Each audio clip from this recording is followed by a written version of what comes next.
Hello and welcome finally to another episode of Midnight Cowman. Now today I'm going to talk about the first Bollywood movie I've ever seen called Dhadak.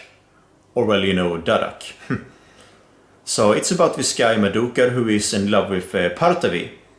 But you know, he's a bit shy, he's afraid to ask her out, can't really come up with the right words. His father warns him that if he tries to hit on Parthavi, that he will get in all sorts of trouble, and the reason is because Parthavi comes from a very wealthy family.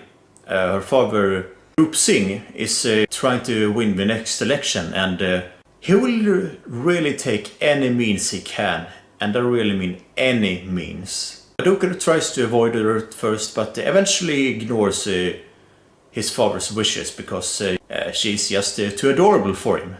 So what did I think of this movie? I thought it was pretty charming.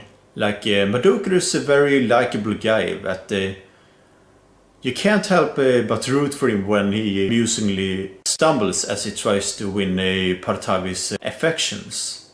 And Parthavi is a very well written character as well. You know, she's cute, but she also has this cocky, independent attitude. It might be a little bit corny, but I still like them as a couple. They have very good chemistry together. Then you have Madhukar's pals Gokul and Purushottam, and I'm telling you, Purushottam has to be my favorite character in the whole movie. Just every scene that shows up in is just pure comedic gold. I like both the way he talks, how he moves, and his facial expressions. He just sells every scene he's in. Like for example, when he's trying to tell Madhukar that Parthavi is by the pool, he tries to imitate her body language, for example, and it's just hysterical. There's also some nice suspense by the middle when Madhukar and Parthavi get found out.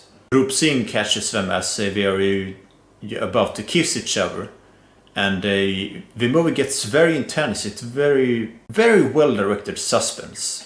The acting is very good as well. Now, the weirdest thing is that people from India who have seen this movie say that acting is terrible, but I really didn't see it. I mean, maybe there's a way they pronounce certain words that I don't know about, but I thought they showed a lot of emotion and expression. Like some of the arguments between Madhukar and Parthavi near the second half, for example, is like, damn, this is intense. Like, you really believe that Madhukar's emotions are real. I have to compliment these new actors for the charisma they showed.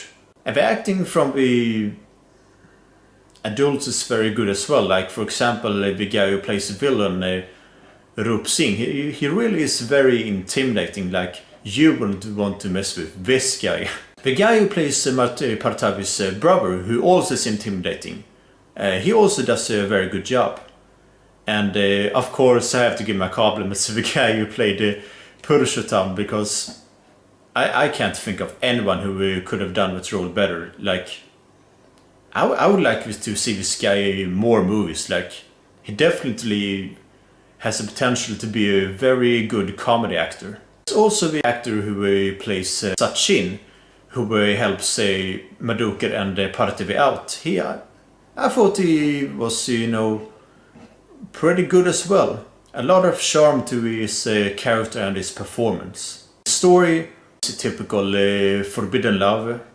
That, oh no, we really want to see each other, but we shouldn't because our parents are gonna be so mad. But I think it's execution that matters. That if you believe the romance between the characters enough, it can still work, and it really does, because you care about the fate of these two. You're worried about them. Also, most of the music is very well done as well. It really sets the atmosphere and the feel that the scenes are supposed to convey. I don't want to spoil how it ends, but the ending was like, wow, just wow. I was stunned. You will know for yourself why it's stunning when you see it. That's all I have to say for positives. And well, there are a few problems, however. For example, at times the music can be a little overbearing. Like I said, most of the music is really good, but there are times where I feel like the music is kind of bloated. They have these montages where they have this huge epic music, and at first it's very cool, but after a few times it starts to get a little old. And this is mainly a problem with the first half. In the second half it's not really as much of a problem, but in the first half, yeah, there are a few times where they do overuse big epic montages with big epic music. And I thought the suspense was kinda abruptly halted. Like in the middle you have Madoka and Partu running from 40, and then suddenly it's just completely switches tone. I thought they could have kept the suspense going for a little longer before we settled down. The drama in the second half is still good, but I thought it happened maybe a little too quick. Yes. In general, I have to say that this movie is very underrated. Like, I don't really get the bad reviews that it's gotten. Like, is it the best movie in the whole world? No, of course not. There are much better romantic movies than this one.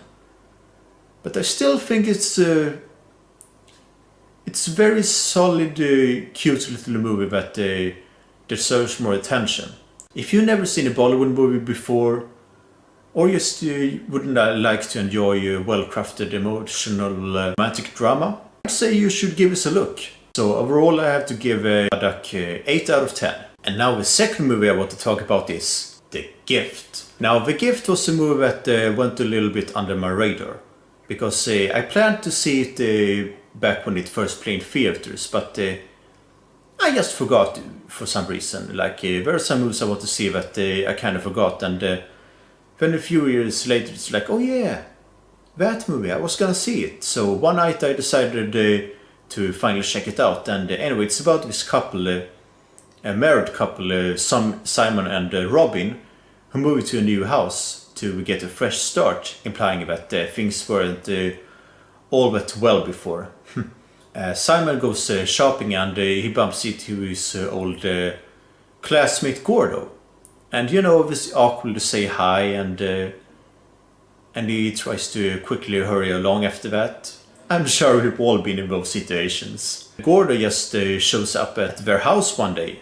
We're kinda confounded, like, how did you find our address? They invite him over for dinner, or well, Robin does it at least. Yeah, they think that's gonna be the end of that, but Gordo keeps showing up at random places and sending them gifts. While he might seem nice on the surface, there's something not quite right about him. As things escalate, we know I have to tell Gordo they can't really see him anymore, and well, that leads to some dire results. After finally seeing the gift, I have to see that, wow, what a movie.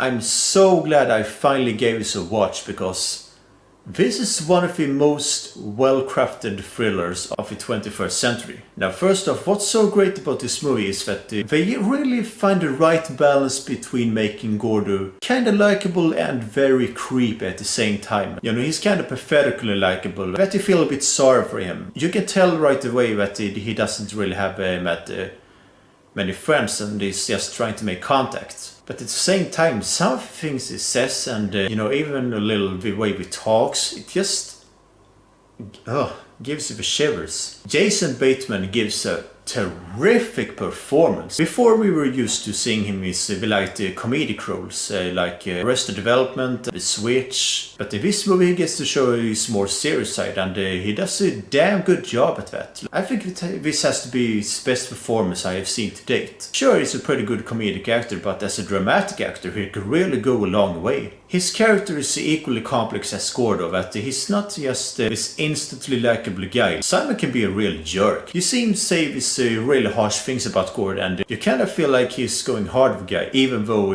Gordo is creepy. The way his character progresses throughout the whole movie is very interesting, because, okay, this is kind of a spoiler. At first Gordo is the obvious stalker villain, but some of the things that Simon does are pretty scummy as well. I'm not saying you completely sympathize with Gordo, because he's still pretty fishy himself. The movie moves along at a very good pace as well. Like it keeps things a bit slow burn, but it also never bores you. There's always something going on. And speaking of performances, I also thought that Rebecca Wall gave a great vulnerable performance as Simon's wife Robin. Her character gives off a good contrast with Simon's more skeptical nature.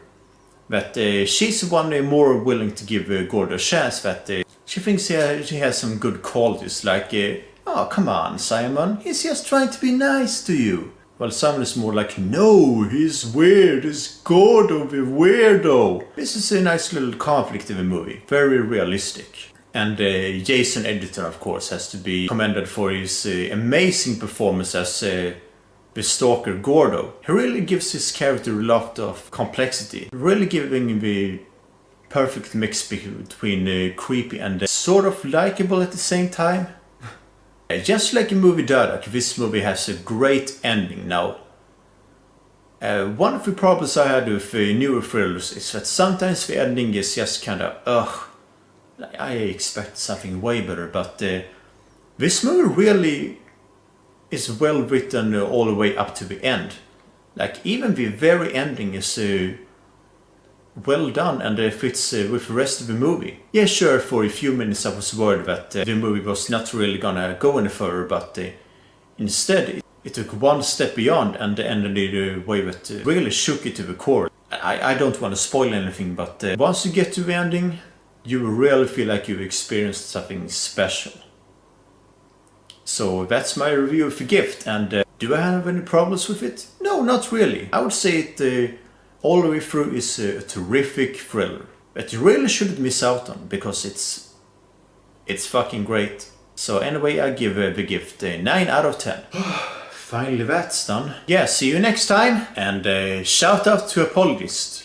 Don't ask me why he wanted me to shout this out or who he is. I no care to explain.